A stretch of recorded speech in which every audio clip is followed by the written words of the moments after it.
Chris Lamping here, PHRA's Executive Director. Welcome to PHRA's podcast, P4, People, Purpose, Passion, Pittsburgh. P4 is brought to you by our members and sponsors, Lattus and the University of Pittsburgh, Executive MBA programs, and the Center for Executive Education.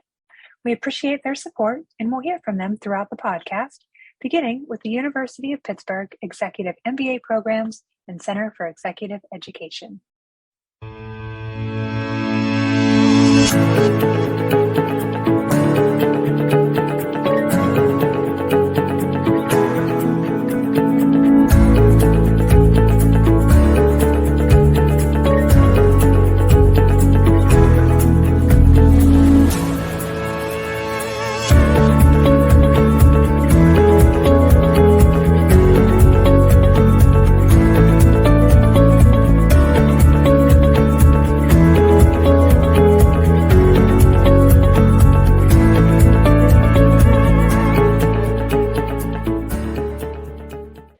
In Episode 6, Pete Schramm, P4 host, and Paul Spradley, co-founder of the Care-Based Leadership Collaborative, discuss genuinely caring for people and the difference between caring for versus caring about.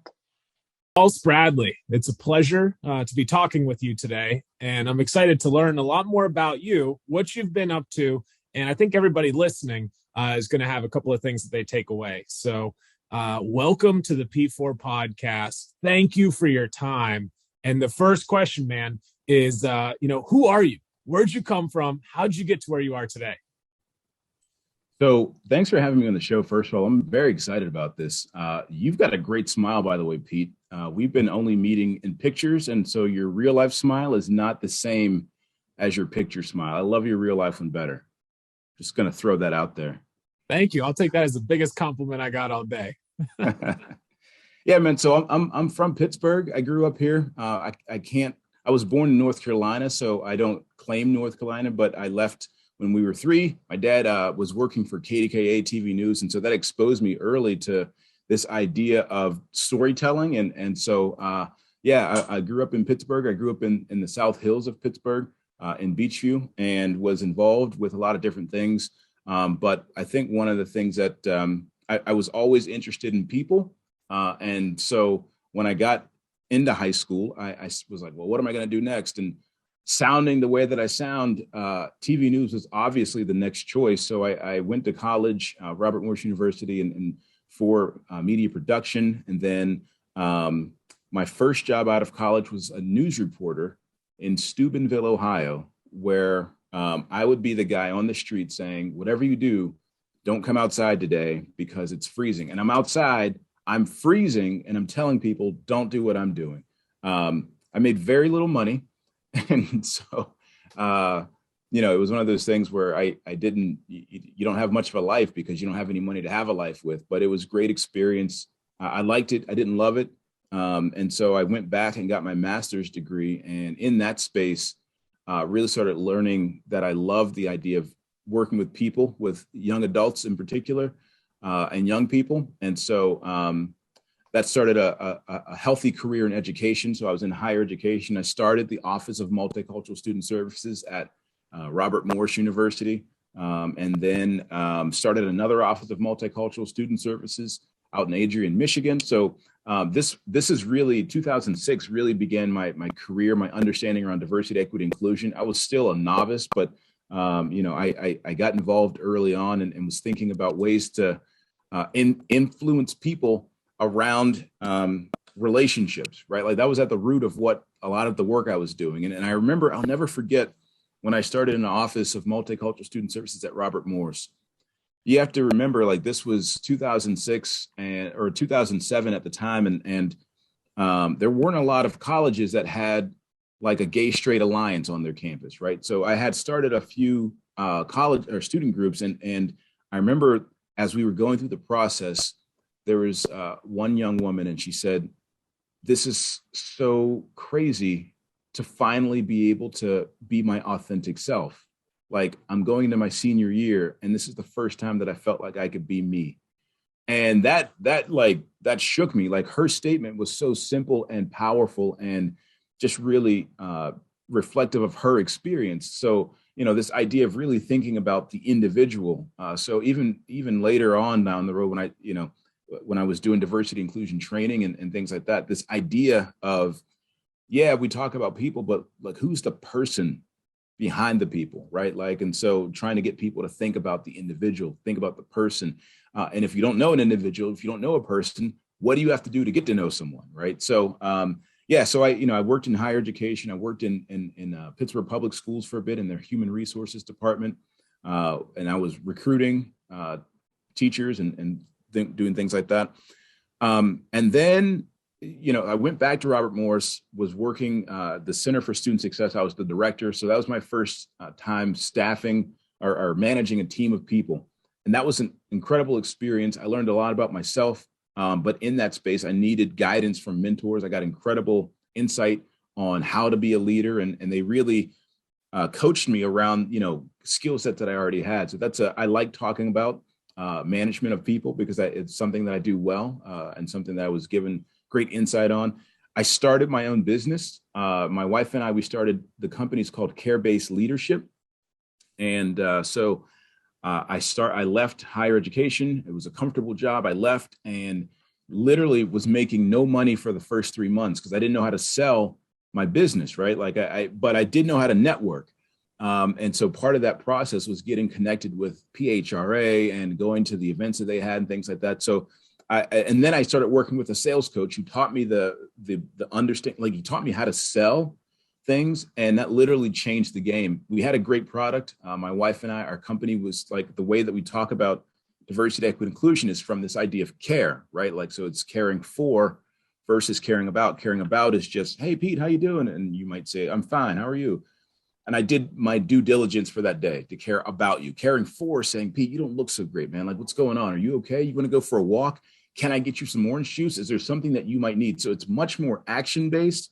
And so we've built out this framework that really helps people understand the behaviors behind how they connect with people.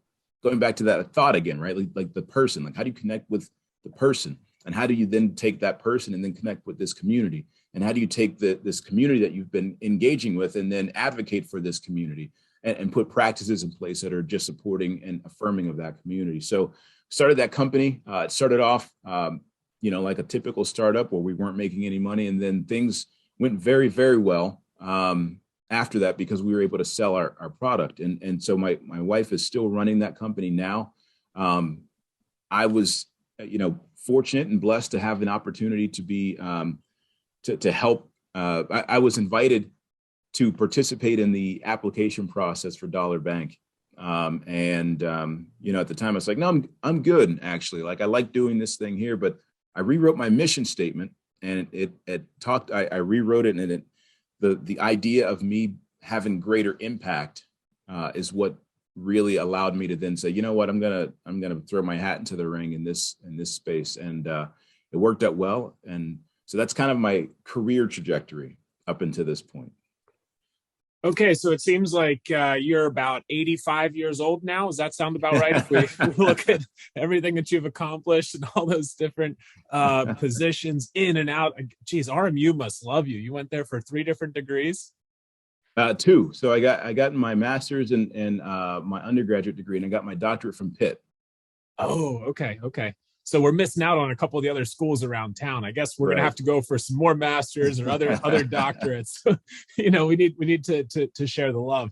Paul, I love how you talk about helping people be themselves, talking about people, but truly truly understanding the individual through their motivations, their behaviors, and who they really are. And I've never really heard about that care for us or caring for versus caring about. So I hope as you answer these next couple of questions, you kind of give us some examples of, now, if I was in this position, this would be more the caring for, and this is more the caring about. Because a big piece that everybody that's listening to this, how can we start doing some of these things in our daily lives? So as you're able to help us, which you've been doing for years and years, put a couple of tools in our toolbox that we can actually take out and try to use today, this week. But the first question, Paul, I want to ask you is, you're in this space of HR, you're in the kind of arena of people.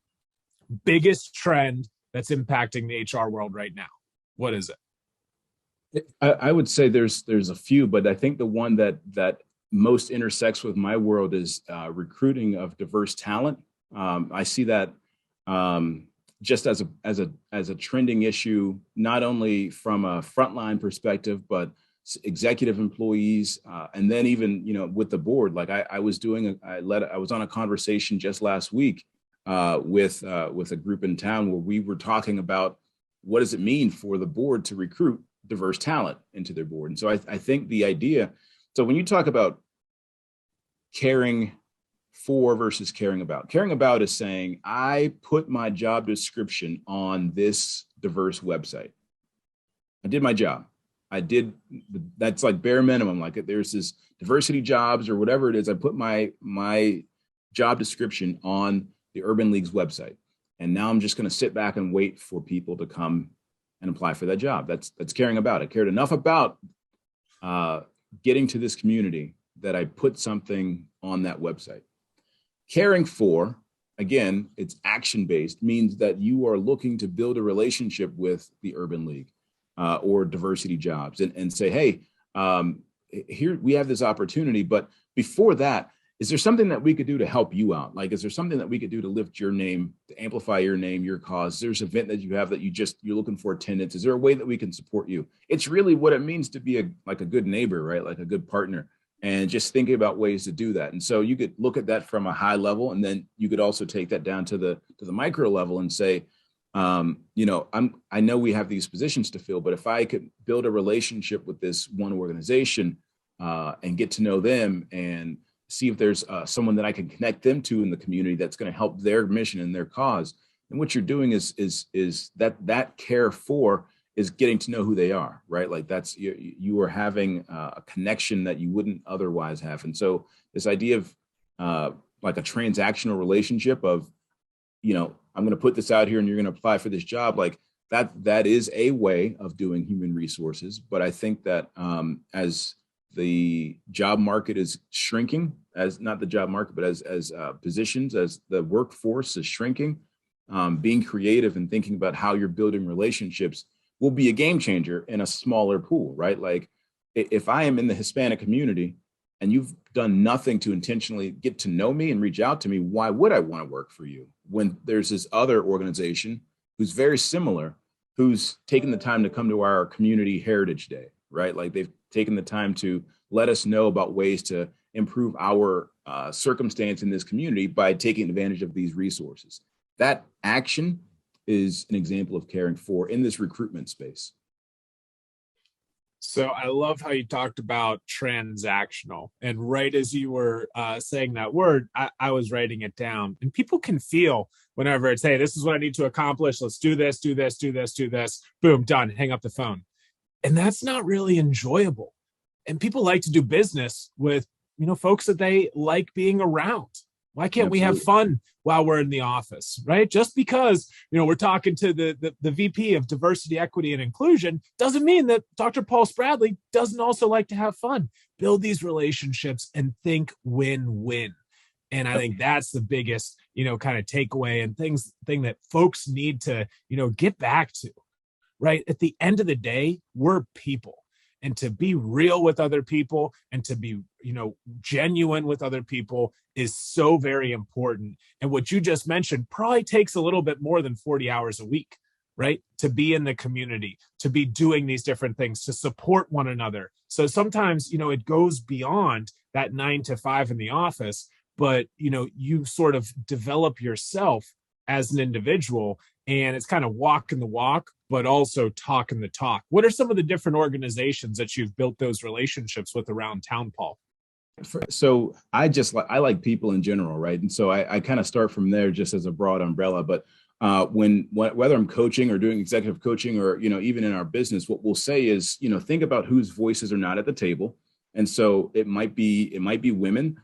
It might be people with disabilities. It might be people of color. It might be the Black community. It might be the Nepali community out in Carrick.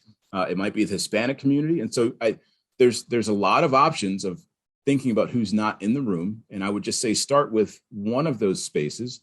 And if you were to say, I'm going to start with the Black community, well, who are 3 or 4 organizations that are supporting the Black community in my lane? So whatever your business is, if it's a law firm, if it's, if you make healthy meals, like whatever you do, figure out who are some partners that you can just build a relationship with in your lane. So my list is fairly long. It's fairly comprehensive because, like I said, I like meeting people, but I also, I see all of these communities as being a part of one big community. So I try to go out of my way to figure out the term that I learned in sales is center of influence, right? Like, so who's the center of influences in the Black community? Well, the Urban League is one of them. There's a Homewood Children's Village. And you could do a Google search and really figure out who some of the major players are.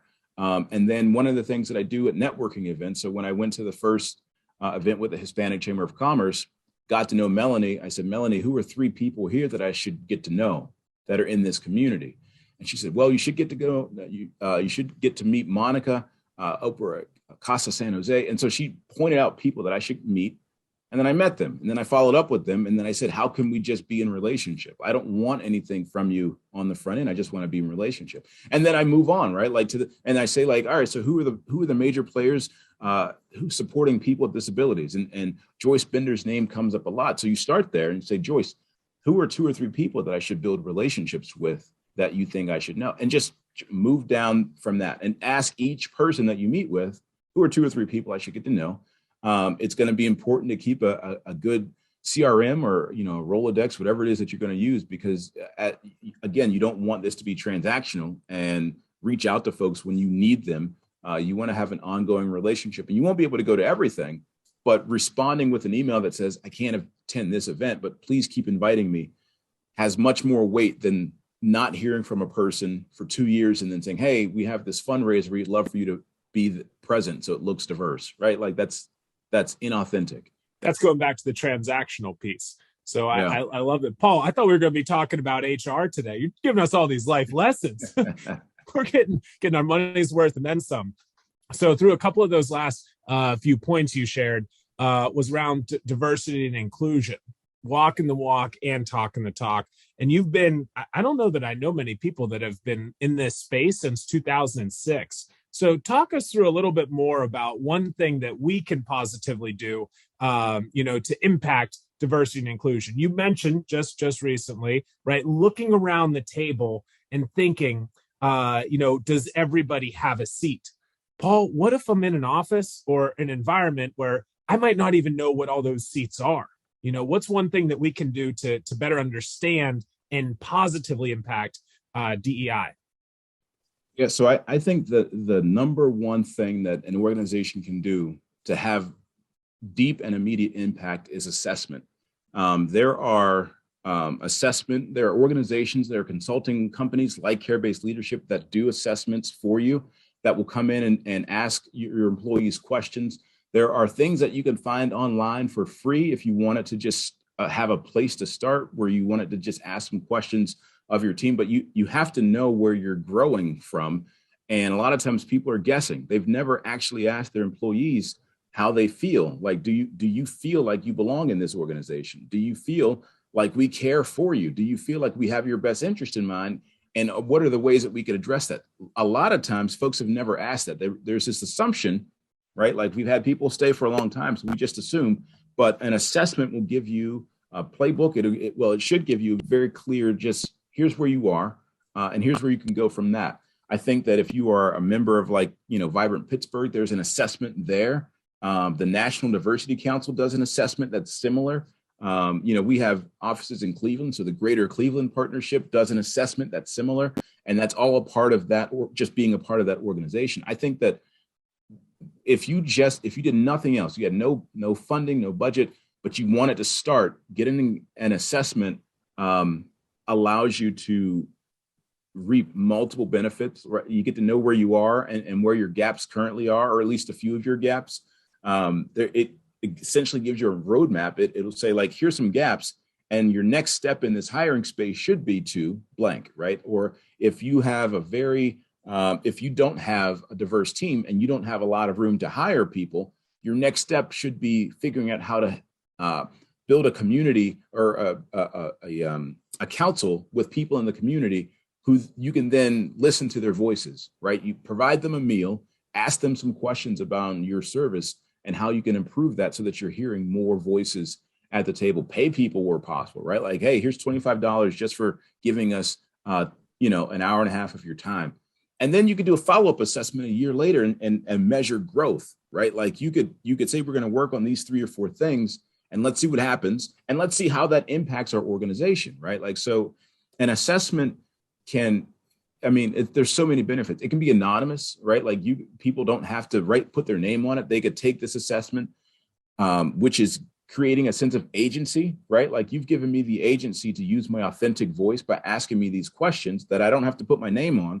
So I can be honest. You've entitled me to a sense of agency to do this work as a participant, as a member of your organization. So, I think all of these things make it a singular, fantastic one tool. Like I have lots of things that you could do to get involved, but if you were just going to do one, I think having an assessment will give you the greatest bang for your buck.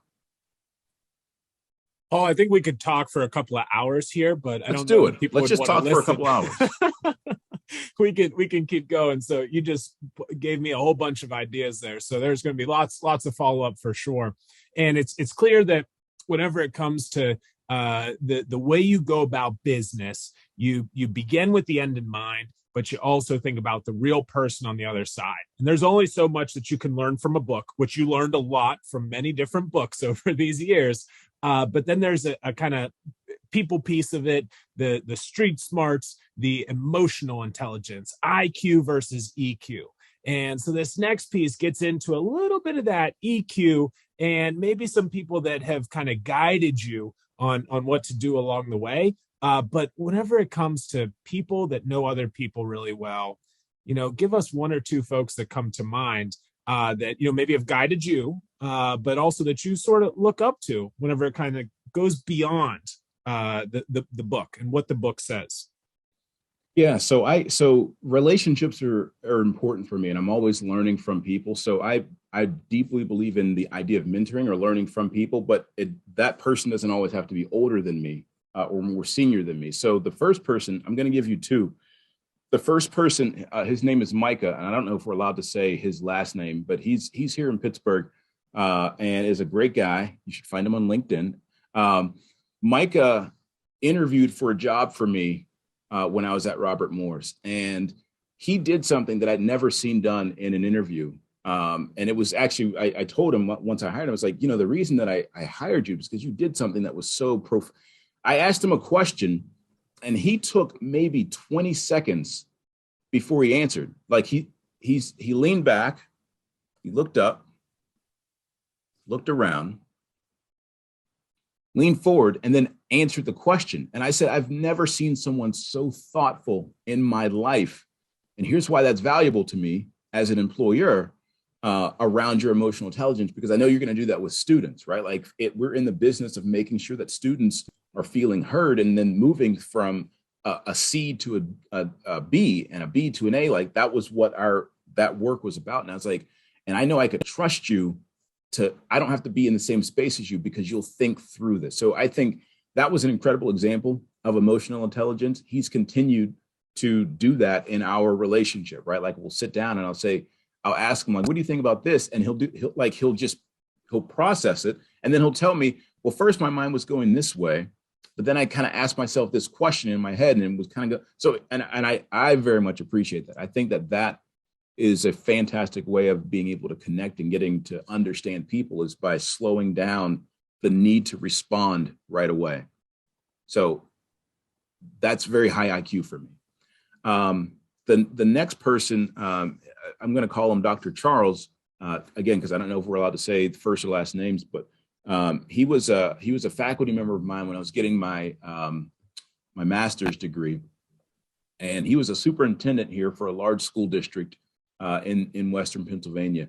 I've since lost touch with him, but he did a few things that I just deeply admired that I think when you think about the sort of the breadth of emotional intelligence, him and Micah are on it's on the same continuum, right? Like just of being present with people. He could be in a crowded room and there would be bunches of people saying hello to him because folks know who he is, right? He was a big deal. And he would never break, if you were talking to him, he would never break eye contact with you. He was right here with you. There's so much stuff that's going on around you. And so you as the speaker might be looking around yourself. He never broke eye contact. I thought that was fantastic. He was very aware of himself as a leader. So he understood, I've got this position in this large district, or I had it. And so I know how people think about me. He was very aware of others. He would arrive early at the school that he worked at to spend time talking to the janitorial staff and creating space for them to ask questions about maybe decisions that he made, or even just to talk about things that have made them upset, right? Like we don't provide space for people to do that. And he did. He would make sure that he, in addition to doing that same thing with his educators and with his administrative staff, he would do that with the cafeteria workers, and he would do that with the janitorial staff, which is something that leaders don't have to do, right? They have other folks that should be going out and doing that, but he did that. That was part of what made him special, and he did that with everyone in the organization. So I think that what both of those folks did, what Micah and Dr. Charles did, is they had the capacity to slow down everything that was going on around and really focus on the person that they were engaging with, that they were dealing with. And I think that really, I love that so much because it ties into like my philosophy, right? Like the same way that I think about diversity, equity, inclusion, of really just understanding and connecting with the person. They practice this in different ways, and they've taught me things about how to be present for people.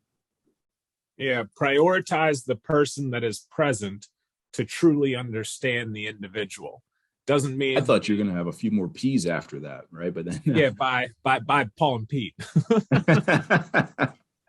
But I love it, and this is kind of how I was raised, right? So grew up on a farm in Butler, and it was, hey, you always hold the door for somebody else. You always say thank you, no matter if it's the CEO of the organization or the guy that's cleaning up the floors at the end of the day.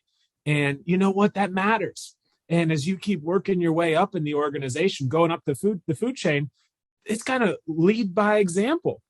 And people will watch you and they'll observe. And there's a book that one of the old executives from Walt Disney World wrote. I forget what it's called, but in the book, they talk about leading by example. And if a person walks by a piece of trash at Disney World 3 times, and somebody sees them walk past it 3 times, and they're like, if the leader of the organization didn't do something the right way, maybe I don't have to do it the right way.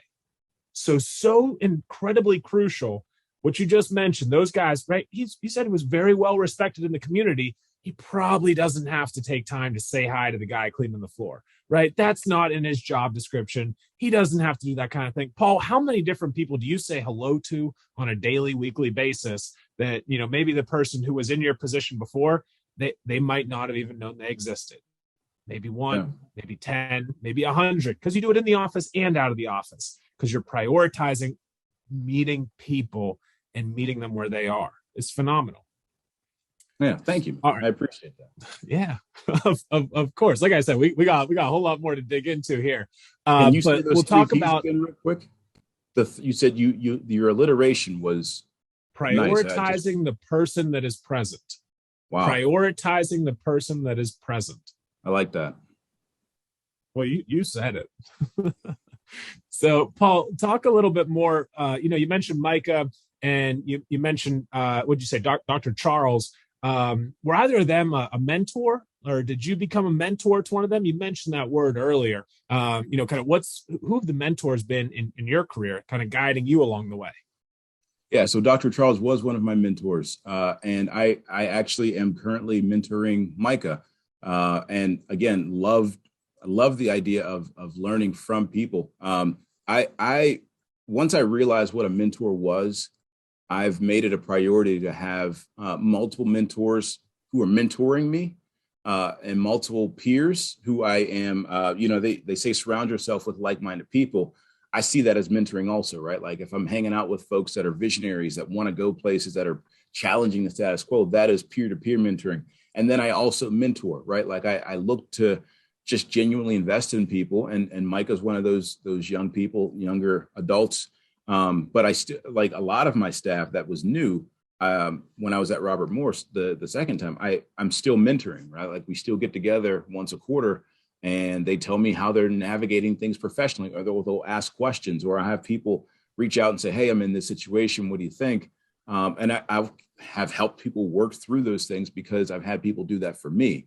And it also keeps me sharp in understanding this idea about really focusing on people. When the more that you're picking up and learning about these different situations, it builds on your repertoire, if you will, so that the next person that comes through and they say, hey, I've got this really unique situation, I might say, you know what, that is unique, but it's not unique for me because I've had this other person go through a similar thing. Here's what happened with them. Here's what worked. Here's what didn't work. Right. Like, so I see all, I wonder what would happen if we understood each other as a interconnected web that we literally needed each other to get to the next level.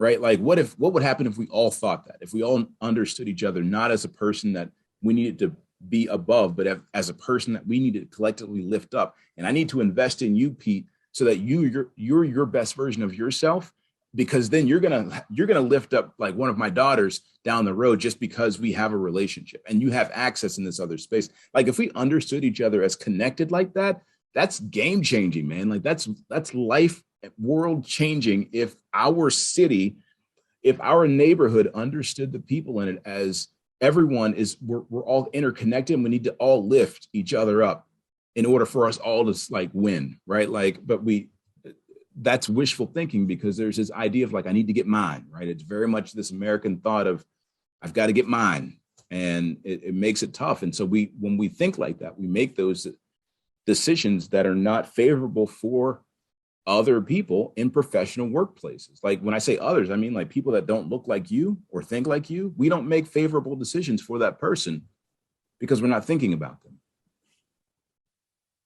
Okay, I got a couple of goosebumps on each arm over here now. Jeez, oh man, I love it. So we are way more aligned than I thought, Paul. It's exciting and it's exhilarating and refreshing to hear how your energy levels. I don't know if there's a way we can see what the what the audio looked like over that, but man, did it just spike up whenever you got into talking about that piece. So yes. I'm here to help you. The PHRA community is here to help you and make it possible. And there's a lot of great initiatives going on around town that are pushing forward, picking everybody up together. It's not about I or you or me. It's about us, right? Everybody coming together. Paul, those are the main questions. I want to get into a little bit of rapid fire. So I'm going to ask you a couple of questions. I know you're ready for this. And to the regular guest, I might say the first thing that comes to mind, you get about 10 seconds to reply. Paul, we're going to take you one step further, right? So you have five seconds for each of these responses. We want to learn a little bit more about you and what's on your mind. First one, start super simple. What's the book that you're reading right now, and or a book or two that you recommend that we all put on our reading list? The book that I recommend is Will Smith's book, Will. And the reason that I recommend it is, and I specifically recommend it for men, because he goes some places that I've understood through counseling, but a lot of men that I talk to, a lot of men that I mentor, they don't have the emotional IQ to go there, to be present with themselves. And so he does that very well in his book, and I would recommend the audiobook. Okay, got it. You mentioned some of the work around DEI. Are there one or two places that we can go to understand kind of what's the latest and greatest and get the facts? Is there a website, resource, other entity where we can go to just learn and immerse ourselves? Yeah, well, so my quick answer is Google. Just typing in, because I think that people are afraid to just put in a Google search and see what comes up, right? Like, but that you could do it for everything else. And you could also do it for hard things. So I don't have one space only because there's so many great resources, but I would tell folks If you're looking for a place to start, TED Talks, like they have curated list around diversity, equity, inclusion. And then, YouTube, if you know what you want to have your conversation about, there are already conversations that have happened. You just need to know the topic. And even just saying, where do I start with diversity, equity, inclusion? Type that into Google, see what comes up, see what videos comes up. There's good things that are out there. And I think for folks that need to start, starting is the most important step. Yep, pointing in the right direction. And if you Google DEI near me, resources, I'm sure that you have an optimized search engine optimization SEO for care-based leadership near me. I swear we didn't plan that ahead of time. All right, 1 or 2 networking groups. You mentioned just getting out there and meeting new individuals. If this is the first time being here, we've talked about PHRA, we've talked about some of the chambers of commerce. What was helpful for you, or if you're somebody new just coming into town, where can we go and connect and meet some new folks? Yeah, so I would start with the chambers of commerce, and the trick that I did is I would say, hey, who are 2 or 3 people I need to know, that I need to get to meet, and just ask for 2 or 3 because that's manageable. But then I would go into, from a networking perspective, organizations like Vibrant Pittsburgh, they host a lot of networking receptions, but because of how they're connected so deeply to the community, you could say, hey, I'm really interested in connecting with the community that serves people with disabilities. Is there a networking opportunity for that? There are things that are on Eventbrite. Like when I started my business, I just needed to get out there. And so I would say, what are some free events that I could go to? I literally went to the open house party for a therapist, and everyone in there kept saying, how do you know the therapist who's starting this practice? It's like, I don't. It was on Eventbrite. I was free the night. And so I'm here with some business cards, right?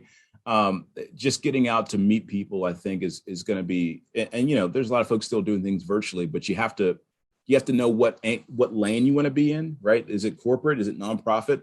And who the centers of influence are in that space. Cool. Paul, as we wrap up, I got to say thank you for your time today. And also, as we were preparing for this, I asked a couple of folks around town, hey, who is this, Paul Spradley guy? We've never met in person, but, some of the feedback that I got from them was along the lines of, he's the real deal. You're going to enjoy your time with Paul. I wish that I could spend more time with Paul Spradley. We need more Pauls in Pittsburgh. There you go, some more peace. But the overarching theme was that you've made a positive impact in this area, and that we're fortunate and grateful to have you here, and keep it up, and that more folks want to support you and continue to do these kinds of great thing. Very cool, Paul. Thank you so much. So it's interesting that you could have gone the newscaster route, and you had the lineage, if you will, but you decided to impact lives in a different way. And whether it started off in Ohio, but then kept coming back to Robert Morris in Pittsburgh, influencing people around relationships is a common theme that came out many, many times throughout our interaction here. And I think going back to 2006, whenever you got exposed and initially integrated to the DEI space, it's remarkable to see how you've kept building and building and building and preaching about the goodness and just working with the facts, right? And saying, hey, this is what it's all about, is taking care of people and being real with one another, helping people be themselves and understanding who they are as individuals to build that sense of belonging on an academic side, but then also with a startup, right? You kind of fueled this and said, hey, this is my passion entirely, and build a whole business around it. So I'm excited to continue to learn more and keep following you. Thanks again for your time today, Paul. And we look forward to everything else that comes ahead. Thanks, Pete. It's been a real pleasure. In a world where businesses are coming to terms with the demands of employee choice, solutions to improve workplace culture are crucial. Businesses of all sizes are doing everything they can to attract and retain top talent during this unprecedented time. Connection to the team, a sense of belonging, and a feeling of purpose rank high in the needs of today's work-from-anywhere society. Sound familiar? At Lattus, we understand the importance team building and positive employee-employer relationships have on the success of a workplace. Done well, top-down and peer-to-peer knowledge sharing can unlock new levels of productivity and profitability to create a culture of cohesive collaboration. Ongoing high-quality connections reduce burnout and mitigate mental health issues, more important now than ever with social isolation on the rise. Lattus is a tool to make internal employee engagement easier and much more impactful for the entire organization. Lattus is a proven, secure workplace solution that is easy to implement for organizations of all sizes. So what are you waiting for? Let's Lattus. The PHRA P4 podcast was created to help build HR leaders through discussions with thought and business leaders on the most critical success factor of any business, its people. If you enjoy an episode, please help us spread the word by subscribing to the podcast and providing us a rating. We would love for you to take a screenshot of the episode, tag PHRA, and share it with your followers. Until next time, thank you for watching and thank you for listening.